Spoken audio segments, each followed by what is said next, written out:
तो सिलिमेंसी नरमी को कहते हैं और पेशेंस ऑब्वियसली बर्दाश्त को, सब्र को। ये इमोशनल इंटेलिजेंस के बहुत दो इंपॉर्टेंट इंग्रेडिएंट्स हैं। एग्जाम्पल्स में मैं आपको सबसे बड़ी मिसाल देना चाहूँगा इमोशनल इंटेलिजेंस की। जब एक बद्दू आया और उसने मस्जिद में पेशाब करना शुरू कर दिया, पढ़ा आपने वाकई?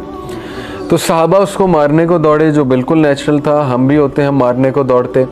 लेकिन अल्लाह के नबी सल्लल्लाहु अलैहि वसल्लम ने कैसे डील किया सिचुएशन को, इसमें पूरी कन्फ्लिक्ट रेजोल्यूशन है जो आज गोरे पढ़ाते हैं, थ्योरीज बनी हुई हैं इसमें। सबसे पहले कहा कि रुक जाओ, लेट हिम फिनिश। अब ये बात सोचें आप कि एक बंदा मस्जिद में पेशाब कर रहा है और कहा जा रहा है कि रुको, इसको ख़त्म करने दो। अजीब बात। फिर कहा इसको साफ़ करो इस जगह को। फिर उस बंदे को ले जा के समझाया कि देखो ऐसे नहीं करते, मस्जिद सफाई की जगह है, साफ़ सुथरी जगह है। वो बंदा ऐसा उसको समझा कि उसने कहा कि मुझे आपकी बात समझ आई है, ये लोग तो मुझे मारने आ रहे थे। तो उसने रसूलुल्लाह सल्लल्लाहु अलैहि वसल्लम को गले भी लगाया गालिबन। अब इसमें 3 स्टेप्स हैं कन्फ्लिक्ट रेजोल्यूशन के, अगर आप इस पर गौर करें, ठीक है। स्टेप नंबर 1, जब एक मसला पहले ही बहुत बिगड़ा हुआ है उसको मज़ीद मत बिगाड़ें। जब एक बंदा गुस्से है उसको मज़ीद गुस्सा मत चढ़ाएं। जब एक बंदा इमोशंस अपने लूज़ कर रहा है तो आप भी वैसे बन जाएंगे तो सिचुएशन तो गई। ज़्यादातर मियाँ बीवी की लड़ाई कब होती है? इमाम शाफी ने क्या कहा? When the wife should be ice, when the wife is fire, you should be ice. अगर दोनों फायर हैं तो फिर तो नतीजा तलाक होगा, सीधी सी बात है। दोनों में फायर आई हुई है, ख़त्म। इसलिए थोड़ा सा अपनी अना को कंट्रोल कर लें उस टाइम पे। कवाम तो अना को कंट्रोल करता है, कवाम तो औरत नहीं बन जाता ना। औरत से मुराद है कि उस टाइम अगर उनको इमोशंस हावी हुए हुए हैं तो आपको भी वैसे ही रिएक्ट करेंगे तो मामला मज़ीद बिगड़ जाएगा। तो रसूलुल्लाह सल्लल्लाहु अलैहि वसल्लम की ये जो पहला स्टेप है ये बहुत वाइज स्टेप है। एक बंदा अगर बातें किए जा रहा है उसको करने दें, वो अपना गुबार निकाल रहा है, चुप हो जाएगा, बस ख़त्म। उसके बाद चुप हो गया, आप रिलैक्स रहें, उसके साथ नॉर्मल चलें। उसको बाद में जब वो काम डाउन हो जाए तो समझा दें। उस टाइम पे कुछ समझाएंगे, मैंने कई ऐसे लोग देखे हैं कि उन्हें उस टाइम पे समझाया गया, उन्होंने अल्लाह का भी इनकार कर दिया क्योंकि उस टाइम गुबार आया हुआ है। आप उस टाइम पे दर्स देने लग जाएंगे तो वो तो अल्लाह का भी इनकार कर देंगे, ठीक है ना। कई ऐसे लोग हैं, आपने देखा है। अब क्या वजह है, बच्चे क्यों रेबेलियस होते हैं?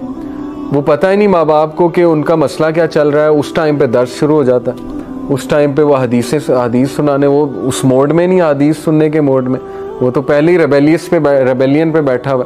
तो इसलिए ज़रा सिचुएशन को परखते हैं कि भाई ये बात यहाँ पे करने वाली भी है कि नहीं है।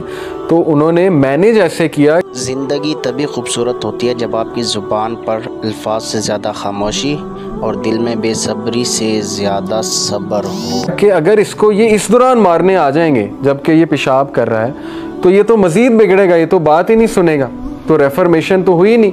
और सहाबा भी मारने लग जाएंगे तो फिर वो मज़ीद गंद फैलेगा, कल को हो सकता है वो कुछ और कर दे बंदा। बहरहाल तो पहला स्टेप कन्फ्लिक्ट रेजोल्यूशन का होता है कि सिचुएशन को देखते हुए एक्शन लें।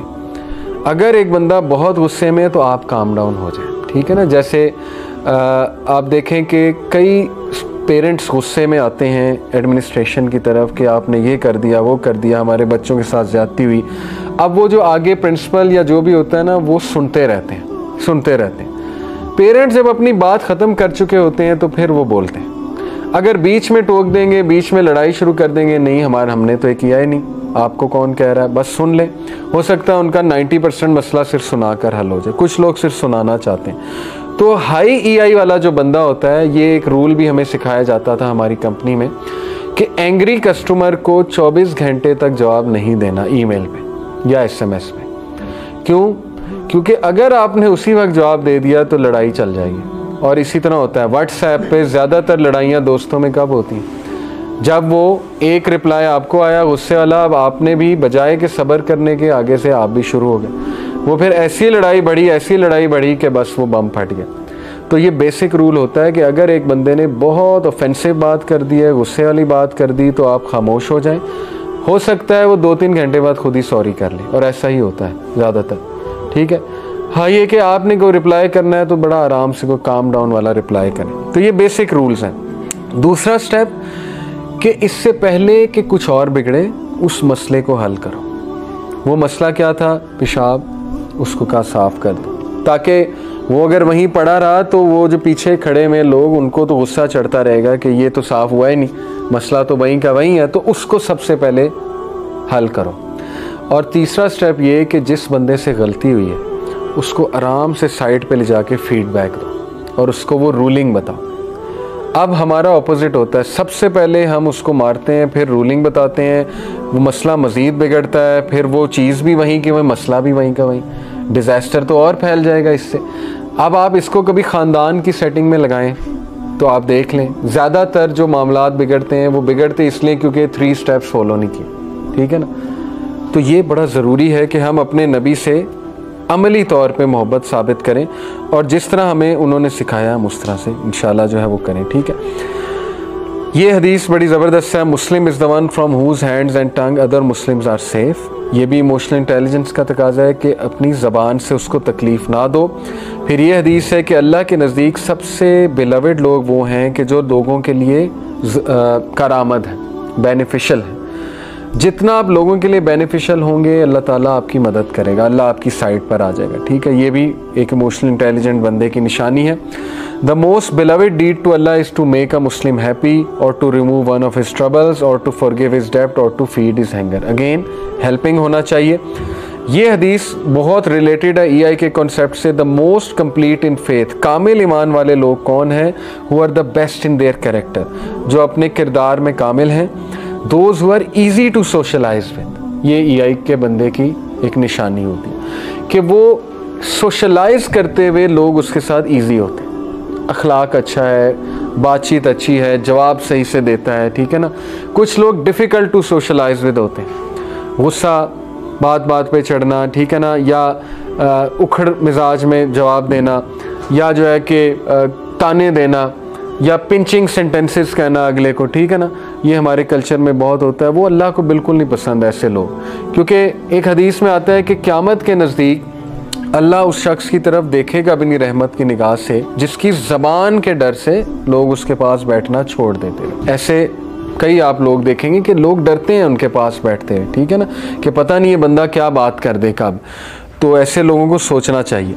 Who get along with others and others get along with them. EI का तकाजा है कि लोगों में मिक्सअप हों, उनके साथ चलना सीखें, थोड़ी सी फ्लेक्सिबिलिटी लाएं अपने अंदर। ये ना कहें कि वो बंदा मेरे मुताबिक नहीं। देखें, मजबूरन आपको चलना पड़ता है कुछ लोगों के साथ। आप जॉब पे ये नहीं कह सकते कि यार मैं यहाँ जॉब छोड़ने लगा हूँ क्योंकि यहाँ तो मेरी तरह के लोग ही नहीं। कहाँ करेंगे फिर आप जॉब? अगर क्या गारंटी है अगली जॉब में आपको उसी तरह के लोग मिल जाएं? तो ये जाहिर है थोड़ी सी फ्लेक्सिबिलिटी इंसान में होनी चाहिए कि कुछ अपनी मनवाए, कुछ दूसरे की मान ले। ज़रा अपने अंदर ये चीज़ लाए कि getting along with others, gate